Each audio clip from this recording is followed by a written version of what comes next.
Hello everyone, সবাই কেমন আছেন? আশা করি সবাই খুব ভালো আছে। সুষমাস লাইফ অ্যান্ড কুকিংয়ে সবাইকে সুস্বাগত।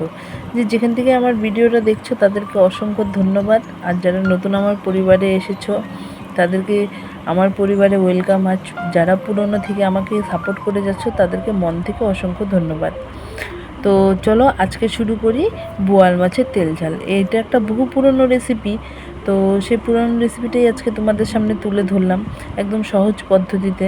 আমার মা, শাশুড়ি মা যেভাবে বানান ঠিক সেইভাবেই।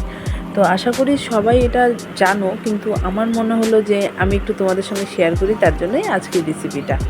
তো তার জন্য আমি বোয়াল মাছগুলোকে ধুয়ে পরিষ্কার করে লবণ হলুদ মাখিয়ে কিন্তু প্রায় 1 ঘন্টা আগের থেকে রেখে দিয়েছি, কারণ বোয়াল মাছ যেহেতু ভারী, তো তেল লবণটা ঢুকতে ভালো হবে। এদিকে আমি কড়াই তেল বসিয়ে দিয়েছি।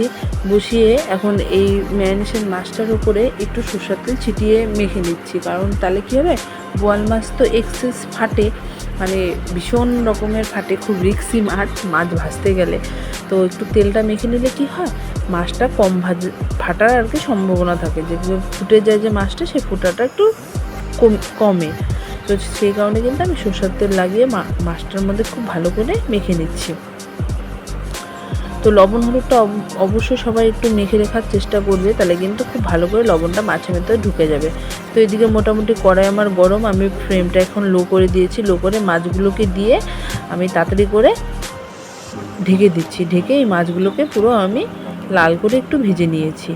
ভেজে এখন আমি সেই কড়াইয়ের মধ্যে তেজপাতা আর পেঁয়াজ সোমবার দিয়ে দিচ্ছি।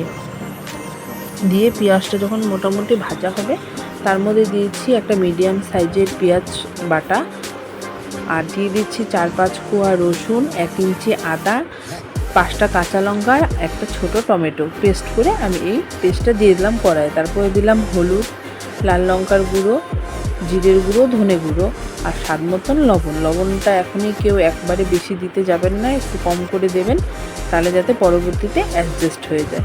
আমি মশলাগুলোকে খুব ভালো করে কষিয়ে নিচ্ছি। ঢেকে ঢেকে ভালো করে কষালে কিন্তু মশলার গন্ধটা বেশ সুন্দর হয়। তো এই যে আমার দেখো মোটামুটি মশলাটা আমার কষানো হয়ে গেছে, পুরো লাল হয়ে গেছে মশলাটা। তো আমার ভিডিওগুলো যদি তোমাদের ভালো লাগে অবশ্যই লাইক কমেন্ট শেয়ার করো, অনুরোধ রইল। আর যদি আমার ফেসবুক পেজ থেকে দেখে থাকো, আমার পেজটাকে কিন্তু ফলো করে দিও। আর যদি কোথাও ভুল ত্রুটি করে থাকে আমাকে কিন্তু তোমরা প্লিজ ক্ষমা করে দিও। তো এই যে আমি এখন আরেকটু জল দিয়ে মশলাটাকে কিন্তু ভালো করে ভেজে নিচ্ছি। ভেজে নিয়ে তো তখন যখন মোটামুটি একদম তেল উপরে চলে আসছে, তার মধ্যে আমি দিয়ে দিলাম 3টা কাঁচা লঙ্কা দিয়ে আমি কিন্তু এর মধ্যে এখন ফোটানো জল দিয়ে দেবো। যে যেরকম গ্রেভি চাবে সে সেরকম গ্রেভি দেবে।